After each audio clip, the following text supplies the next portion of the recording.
रूस और यूक्रेन के युद्ध के कारण विश्व में मानव जाति के सामने बड़ी समस्याएं पैदा हो गई हैं। इस युद्ध ने मानव के मस्तिष्क में प्रथम और द्वितीय विश्व युद्ध की विभीषिका की यादें फिर से ताज़ा कर दी हैं। साथियों, इन दोनों महाविनाशक युद्धों में करोड़ों की संख्या में जहां लोगों की जानें गई, वहीं बहुत बड़े स्तर पर आर्थिक और प्राकृतिक संसाधन भी बर्बाद हुए, जिसका अनुमान नहीं लगाया जा सकता। यदि यह युद्ध शीघ्र बंद नहीं हुआ तो इस बात की संभावना से भी इनकार नहीं किया जा सकता कि यह युद्ध तीसरे विश्व युद्ध का रूप धारण कर लेता है। यदि रूस और यूक्रेन के बीच शुरू हुआ यह युद्ध विश्व रूप में बदलता है तो इस बात को मानना होगा कि यह युद्ध पहले और द्वितीय विश्व युद्ध से भी कहीं ज़्यादा विनाशक, भयंकर और तीव्र होगा, जिसकी बर्बादी का अनुमान शायद नहीं लगाया जा सकता। यदि तीसरा विश्व युद्ध होता है तो इससे संपूर्ण सृष्टि और मानव जाति के अस्तित्व पर ही सवालिया निशान लग जाएगा। साथियों, यहाँ सवाल पैदा होते हैं कि आखिर जो यूक्रेन और रूस सोवियत संघ का हिस्सा थे, दोनों की संस्कृति और भावनात्मक लगाव बहुत अधिक है। ऐसा क्या हुआ कि दोनों के बीच युद्ध शुरू हो गया? ऐसा क्या हुआ कि रूस के राष्ट्रपति व्लादिमीर पुतिन को यूक्रेन के ऊपर हमला करना पड़ा? आज की इस वीडियो में हम इन्हीं सवालों के जवाब तलाशेंगे। नमस्कार साथियों, मैं हूं देवेंद्र शर्मा और आप देख रहे हैं हमारा यूट्यूब चैनल देवेंद्र की पोस्ट। साथियों, यूक्रेन और रूस के बीच शुरू हुए युद्ध पर विचार करने से पहले हमें विचार करना होगा यूक्रेन और रूस की भौगोलिक पृष्ठभूमि पर। साथियों, यूक्रेन रूस के पूर्व में स्थित है और 1991 से पहले अर्थात सोवियत संघ के विघटन से पूर्व यूक्रेन सोवियत संघ का हिस्सा हुआ करता था। सोवियत संघ के विघटन के बाद यूक्रेन अलग एक गणराज्य के रूप में अस्तित्व में आया। रूस के बाद यूक्रेन सबसे ताकतवर और आर्थिक रूप से संपन्न देश बना। दोनों देशों के बीच पहली बार टकराव की स्थिति तब पैदा हुई जब यूक्रेन के राष्ट्रपति विक्टर यानुकोविच के खिलाफ यूक्रेन की राजधानी कीव में विरोध प्रदर्शन शुरू हुए। बताया जाता है कि विक्टर यानुकोविच रूस के समर्थक थे और उनके खिलाफ प्रदर्शन में अमेरिका तथा पश्चिमी देशों के समर्थकों के द्वारा शामिल होकर भारी विरोध प्रदर्शन किया गया।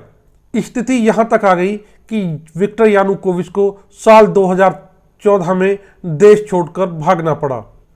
इसे अप्रत्यक्ष तौर पर रूस की हार और अमेरिका तथा पश्चिमी देशों की जीत के रूप में देखा गया। इस घटना से रूस यूक्रेन से बहुत नाराज हुआ और उसने यूक्रेन के दक्षिण में स्थित क्रीमिया क्षेत्र पर हमला कर उस पर कब्जा कर लिया। इसके बाद रूस के द्वारा यूक्रेन में अलगाववादी ताकतों को भी समर्थन दिया गया। क्रीमिया पर रूस के कब्जे के बाद अलगाववादी ताकतें मजबूत हुई और उन्होंने अलग देश के लिए यूक्रेन के डोनबास क्षेत्र में यूक्रेन सेना से लड़ाई शुरू कर दी। बता दें कि यूक्रेन के डोनबास क्षेत्र में स्थित लुसांक और डोनेट्स्क क्षेत्रों में रूसी भाषी लोगों की अच्छी खासी संख्या है। इन्हीं क्षेत्रों में यूक्रेन के अलगाववादी गुट लगातार यूक्रेन की सेना से लोहा ले रहे हैं। यदि यूक्रेन के अन्य पड़ोसी देशों की बात करें तो उनमें बेलारूस और जॉर्जिया इसके प्रमुख पड़ोसी राज्य हैं। जॉर्जिया और बेलारूस पूर्ण रूप से रूस के साथ हैं। सीमाई आधार पर पूरी तरह से रूस और रूस समर्थक देशों से घिरा हुआ है। 2014 से यूक्रेन के अंदर चल रहे संघर्ष को रोकने के लिए पश्चिमी देशों विशेषकर फ्रांस और जर्मनी के द्वारा संघर्ष विराम के लिए प्रयास किए गए। फ्रांस और जर्मनी के द्वारा साल 2015 में बेलारूस की राजधानी मिन्स्क के अंदर इन दोनों देशों के बीच शांति कायम कराने के लिए शांति समझौता कराया गया। लेकिन शांति समझौते को दोनों देशों के द्वारा अपने अपने तरीके से परिभाषित किया गया, जिसके चलते यह संघर्ष विराम समझौता बहुत अधिक समय तक लागू नहीं हो सका और दोनों पक्षों के बीच एक बार पुनः टकराव शुरू हो गया।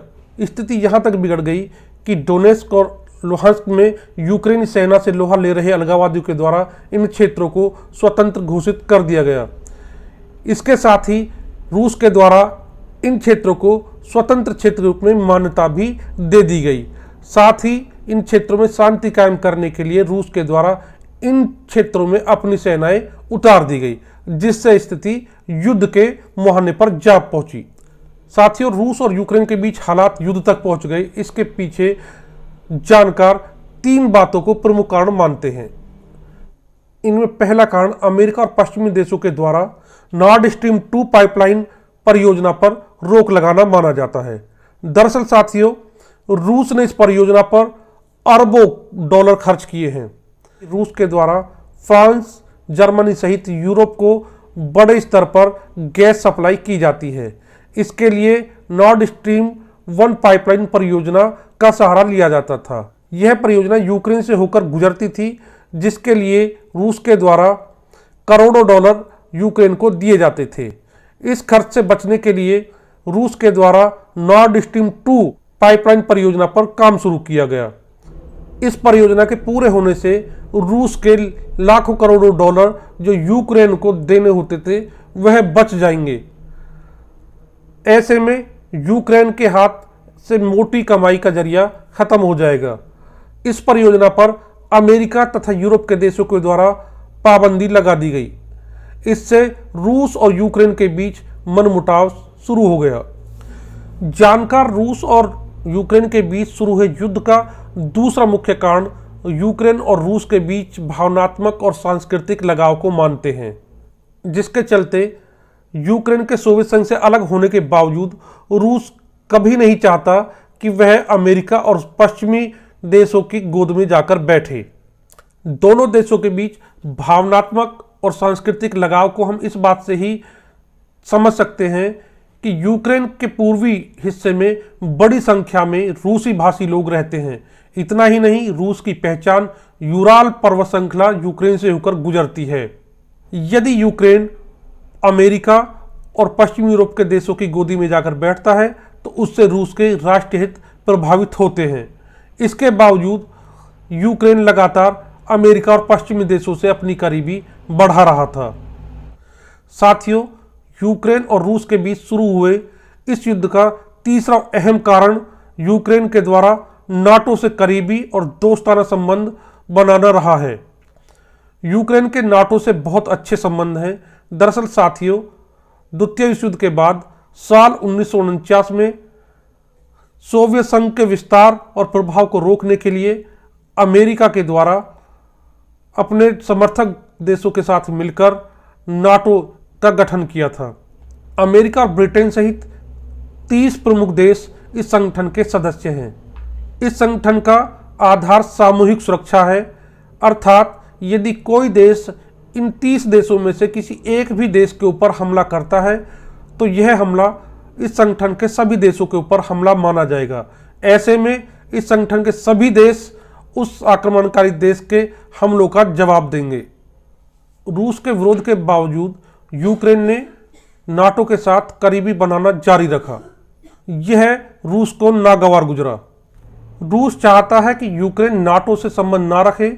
इतना ही नहीं, नाटो पूर्वी यूरोप में अपना विस्तार न करे। रूस के राष्ट्रपति व्लादिमीर पुतिन लगातार पश्चिमी देशों सहित अमेरिका पर इस बात के लिए दबाव डाल रहे हैं।